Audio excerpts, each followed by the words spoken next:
If you do not have a power hammer at this point, I would recommend you get one.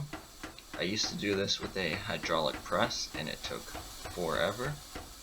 At my new shop here, I have a 150-pound power hammer that has quite literally changed my life.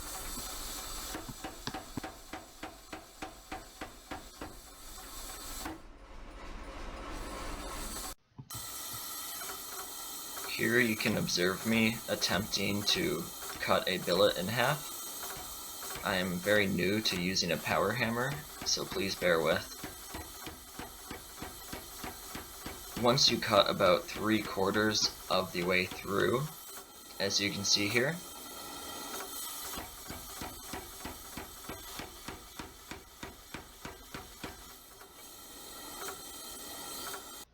the billet is then taken over to the anvil, where it is bent the rest of the way in half.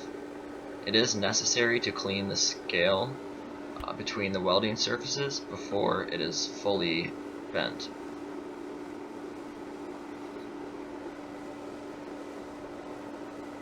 Here I tack weld the billet because it does like to fall in half when at forge welding temperature. If this happens, it is a huge hassle to let cool and re-weld. Save yourself some time and effort and do a simple tack weld.